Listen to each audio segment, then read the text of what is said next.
India England 5th test match అయితే toss గెలిచి batting ఎంచుకున్న ఇంగ్లాండ్కి అయితే నిరాశ మిగిలింది.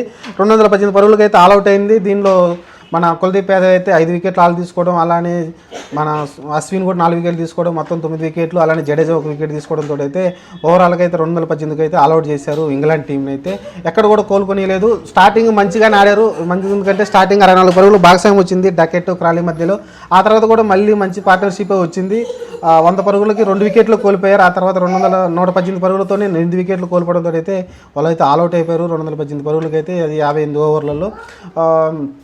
దీనిలో క్రాలీ మంచి ఇన్నింగ్స్ ఆడాడు, 79 పరుగులు, అతనే హై స్కోరర్ ఉన్నాడు. మిగతా వాళ్ళందరూ కూడా చాలా 30 లోపే అందరూ అయితే స్కోర్ చేశారు. 27, 26, 29లో అలా రూటు, బెయిర్స్టో, డకెట్ ముగ్గురు కూడా అలానే చేశారు. ఫోక్స్ కూడా లాస్ట్లో ఆడే ప్రయత్నం చేశాడు, కానీ అశ్విన్కి అయితే బౌల్డ్ అవ్వడం చూసాం అతనైతే. ఇది ఓవరాల్గా మనం మ్యాచ్ ముగిసే సమయానికి అయితే ఇండియా అయితే 135 పరుగులు వేసి 1 వికెట్ అయితే కోల్పోయింది 30 ఓవర్లకి.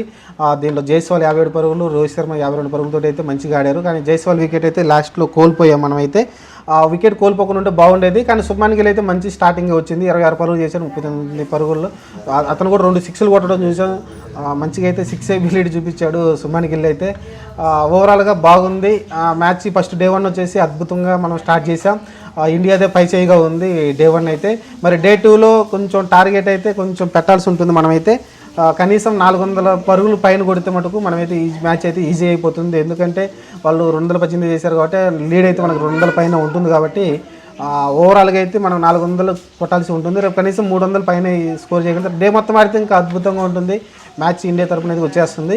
చూద్దాం మరి. ఇంకా ఈ మ్యాచ్లో మార్పులు వచ్చేసి పెద్దగా బుమ్రా అయితే తిరిగి వచ్చాడు. ఆ తర్వాత దేవదత్ పడికల్ని యాజ్ యూజువల్గా అనుకున్న ముందే ఖచ్చితంగా రజత్ పడిదారు 3 టెస్ట్ మ్యాచ్ల్లో 6 ఇన్నింగ్స్లు అయితే ఒక 50 కూడా లేకుండా ఉన్నాడు.